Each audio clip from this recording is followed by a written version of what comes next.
Oke.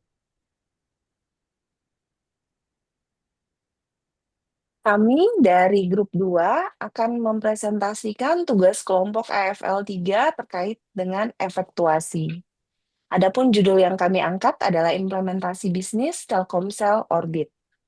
Anggota kelompok terdiri dari saya sendiri, Adelina Trisyani, kemudian ada Bapak Aldren Eraru, selanjutnya ada Bapak Bambang Priandoyo, kemudian ada Ibu Dharma Permata Sari Kajang, dan yang terakhir ada Bapak Robi Aris Cahyadi.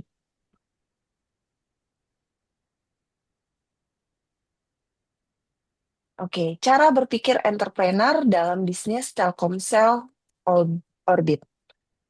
Kami melakukan eksplorasi mendalam tentang mindset entrepreneurial dan penerapan effectuation theory dalam konteks bisnis Telkomsel Orbit.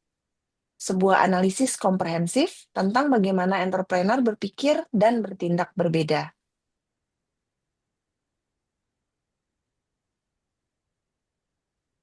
Bagaimana cara berpikir dan bertindak entrepreneur? Seorang entrepreneur memiliki pola pikir yang unik karena mereka tidak menunggu kondisi sempurna untuk memulai. Perbedaan utamanya terletak pada fokus kontrol. Entrepreneur bertindak dengan apa yang ada, tidak memulai dengan ide besar yang abstrak, melainkan melihat ke dalam diri dan sumber daya yang sudah tersedia saat ini, baik itu aset, pengetahuan, maupun jaringan. Kemudian, entrepreneur adaptif terhadap ketidakpastian. Mereka tidak mencoba memprediksi masa depan secara kaku, sebaliknya, mereka melihat masalah atau kejutan sebagai bahan baku untuk menciptakan peluang baru. Kemudian yang terakhir terkait manajemen resiko, bahwa seorang entrepreneur bukan pengambil resiko yang buta. Mereka mengambil resiko yang terukur atau calculated risk dengan menetapkan batas kerugian yang sanggup mereka tanggung jika gagal, bukan menghitung potensi keuntungan fantastis yang belum pasti. Terkait cara berpikir entrepreneur yang berbeda, perbedaan antara mindset konvensional dan mindset entrepreneur. Pada mindset konvensional, itu menunggu kondisi yang sempurna. Sementara entrepreneur akan bertindak dengan sumber daya yang ada. Selanjutnya, konvensional itu fokus pada perencanaan detail, yang mana entrepreneur lebih fleksibel dan adaptif terhadap lingkungan sekitar.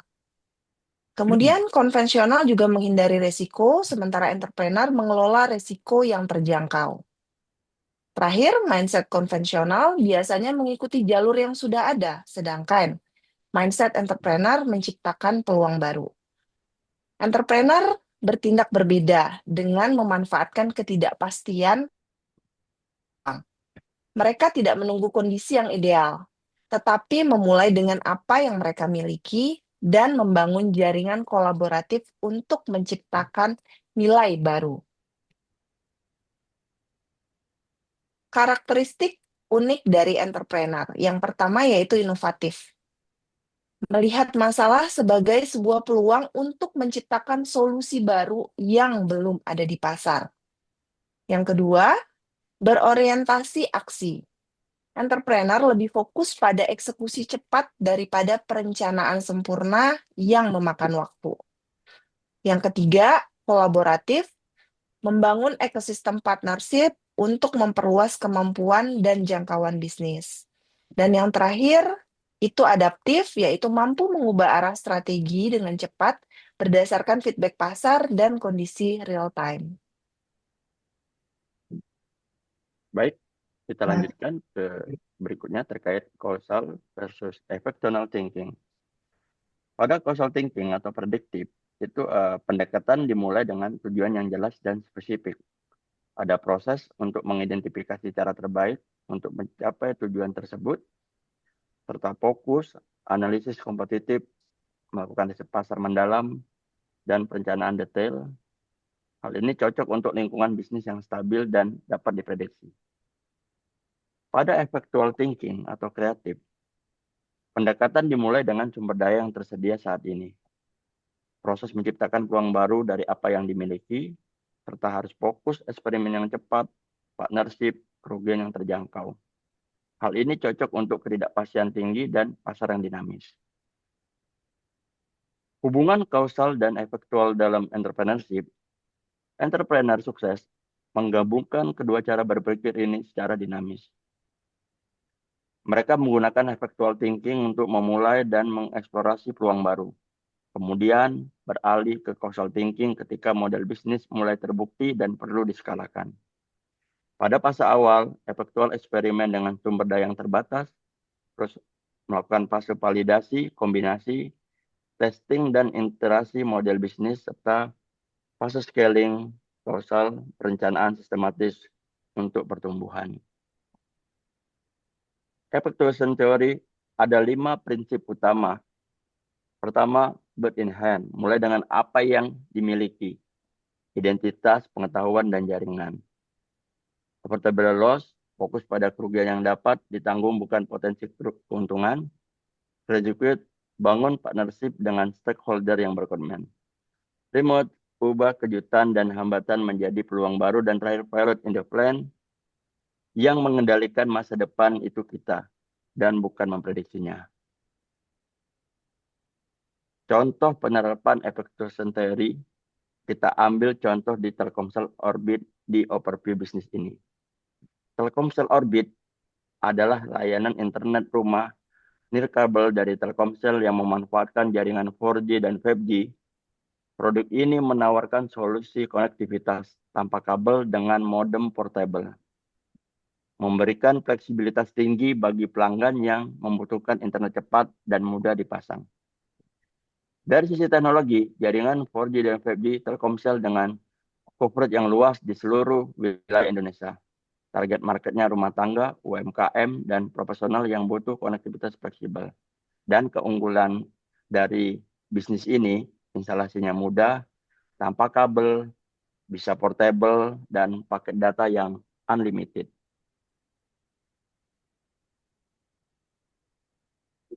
Baik, mungkin saya mulai dari salah satu dari 5 prinsip efektuasi, yaitu bird in hand. 4 dari 5 akan saya jelaskan, sementara prinsip kelima yaitu pilot in the plane akan dijelaskan oleh Pak Robi. Bird in hand principle pada dasarnya adalah apa yang dimiliki oleh Telkomsel, yaitu salah satunya adalah infrastruktur jaringan. Kita tahu bahwa Telkomsel merupakan operator yang paling besar jaringan telekomunikasinya terluas di Indonesia dengan ribuan BTS yang sudah terbangun. Selain itu, apalagi yang dimiliki Telkomsel, yaitu basis pelanggannya yang sangat besar. Tercatat lebih dari 170 juta pelanggan yang saat ini sudah menggunakan brand Telkomsel. Dan poin yang dimiliki oleh Telkomsel yang menjadi keunggulan adalah expertise teknologi. Tim engineer dan teknisi berpengalaman dalam telekomunikasi dan layanan data. Dalam hal ini, ketika akan menerapkan Telkomsel Orbit, Telkomsel tidak membangun dari nol. Jadi mereka memang sudah memiliki aset-aset yang sudah ada, sudah memiliki infrastruktur jaringan, punya reputasi merek, punya customer base. Jadi ketiga hal ini yang menjadi bird in hand atau sesuatu yang sudah dimiliki oleh Telkomsel untuk meluncurkan produk internet rumah tanpa investasi besar dalam infrastruktur baru. Prinsip berikutnya adalah affordable loss. Affordable loss adalah hitung-hitungan secara bisnis ketika kita mau memulai suatu bisnis, apakah kita mampu menghadapi kemungkinan-kemungkinan apabila ada kerugian. Dalam hal ini, manajemen Telkomsel memutuskan bahwa investasi awal hanya membutuhkan sekitar 15% dari total budget inovasi untuk pilot project Orbit. Jadi masih ada 85% investasi yang merupakan bagian dari budget inovasi Telkomsel yang di-spending untuk inovasi lain. Lalu mereka melakukan 3 bulan fase testing di wilayah terbatas sebelum ekspansi nasional. Selain itu juga secara investasi modem, di tahapan investasi awal ini hanya dibuat 5.000 unit modem, jadi bukan produksi massal yang berlebihan. Jadi dalam hal ini Telkomsel mampu membatasi resiko dengan meluncurkan Orbit secara bertahap, dimulai dari pilot project, Di kota-kota besar, kita ukur respon pasar, baru melakukan sedikit demi sedikit melakukan ekspansi, investasi modem yang lebih banyak, dan secara marketing juga dibatasi pada level yang tidak akan berlebihan atau tidak mengancam kesehatan finansial perusahaan jika gagal. Di prinsip yang ketiga yaitu Crazy Kill. Crazy Kill ini pada dasarnya adalah merangkai merangkai komitmen dari komunitas yang ada atau dari jaringan yang dimiliki oleh Telkomsel. Dalam hal ini misalnya saat ini Telkomsel sudah memiliki hubungan dengan vendor-vendor modern seperti Huawei dan ZTE. Mereka juga memiliki jaringan distribusi retail, mulai dari Grapari, ada Gerai Modern Retail, dan e-commerce untuk jangkauan distribusi. Mereka juga punya content provider partnership yang dibundling dengan layanan streaming seperti Netflix, Disney Plus, dan platform lokal untuk value added. Selain itu, developer properti, mereka juga sudah punya kerjasama dengan developer perumahan untuk paket internet ready to use di hunian baru. Jadi dalam kaitan Crazy Kill tadi sudah bisa merangkai berbagai komitmen dari beberapa mitra. Berikutnya adalah Lemonade Principle. Lemonade Principle pada prinsipnya adalah asam ya, lemon itu asam. Jadi Telkomsel sudah bersiap-siap kalau ternyata hasilnya asam, ini gimana ya? Maksudnya tidak semua inovasi bisnis itu menghasilkan hasil yang manis, kadang-kadang asam juga. Jadi mereka bersiap-siap. Contohnya apa? Kesiapan yang mungkin menjadi titik kesulitan. Yang pertama adalah tantangan geografis yang sulit untuk Indonesia. Karena Indonesia memiliki ribuan pulau dengan medan yang menantang untuk infrastruktur kabel. Tantangan berikutnya adalah solusi teknologi satelit. Jadi dengan hambatan geografis di tantangan yang pertama tadi, kita bisa memanfaatkan teknologi satelit untuk menjadi solusi. Selain itu, Telkomsel juga bisa menjadi operator pertama yang menjadi pionir internet satelit komersial di Indonesia dengan market share yang besar. Jadi ini sangat terasa ketika pandemi COVID-19. Nah, waktu itu kebutuhan internet sangat tinggi untuk banyak sekali karyawan work from home atau untuk pelajar belajar dari rumah. Jadi Telkomsel mempercepat peluncuran orbit untuk menangkap momen itu. Namun keterbatasan infrastruktur konvensional justru menjadi alasan kuat kenapa solusi satelit sangat dibutuhkan. Oke. Ya, prinsip berikutnya adalah pilot in the plan, di mana bagaimana Telkomsel mengendalikan masa depan, bukan memprediksinya. Di sini kurang lebih ada 4 tahapan dalam merilis program Telkomsel Orbit itu sendiri. Di kuartal pertama melakukan soft launch, di mana peluncuran hanya terbatas di beberapa kota besar, Jakarta, Surabaya, Bandung, tentunya dengan monitoring ketat performa jaringan, sehingga menjamin experience pelanggan tetap terjaga. Fase kedua di kuartal kedua melakukan iterasi produk dengan upgrade modem berdasarkan feedback, juga penyesuaian paket data dan optimasi customer service yang ada. Lalu dilanjutkan di kuartal ketiga, melakukan ekspansi regional. Dari 3 kota besar dilanjutkan rollout ke 50 kota dengan strategi marketing yang sudah teruji di fase piloting. Dan yang terakhir, di kuartal 4, scale up nasional.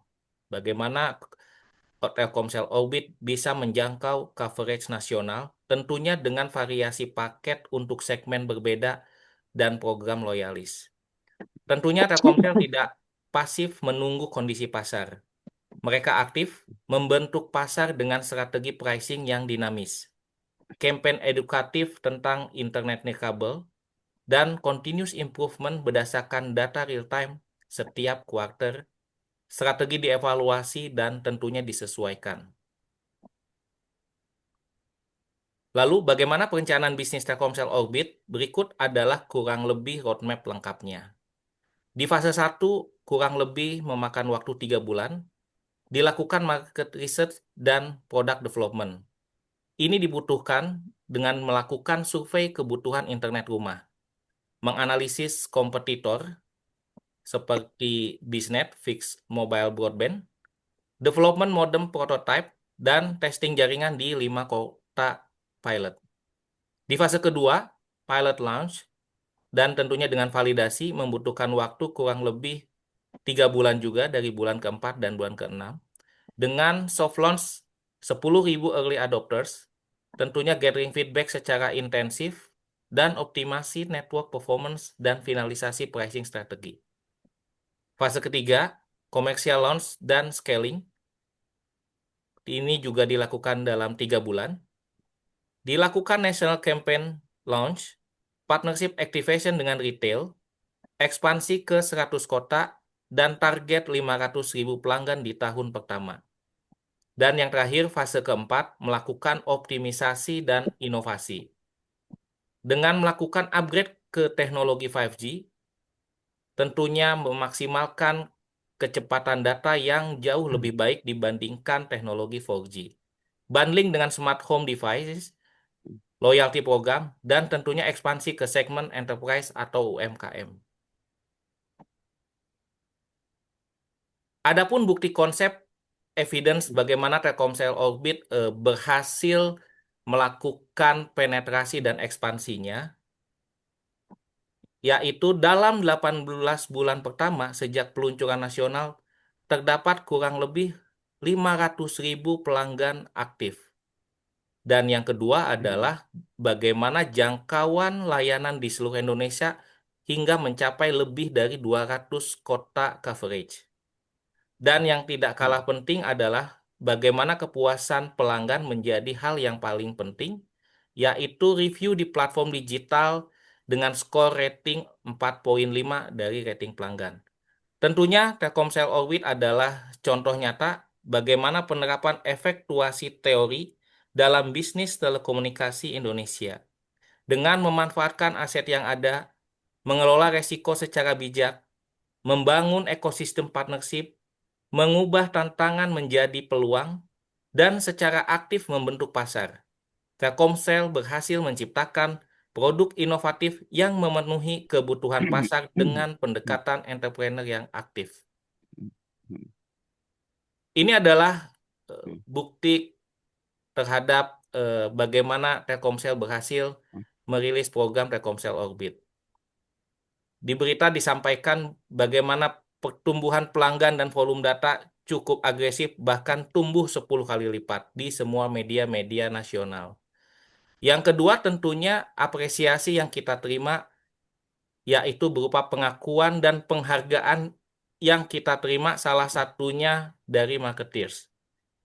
Dan yang berikutnya adalah secara teknologi Orbit Internet Rumah juga mendapatkan Best Home Internet Solution yang dilaksanakan oleh Cellular Awards. Mungkin demikian apa yang dapat kami sampaikan. Semoga presentasi ini memberikan wawasan berharga bagaimana kita berpikir sebagai entrepreneur dan tentunya penerapan teori efektuasi dalam dunia bisnis secara nyata. Terima kasih.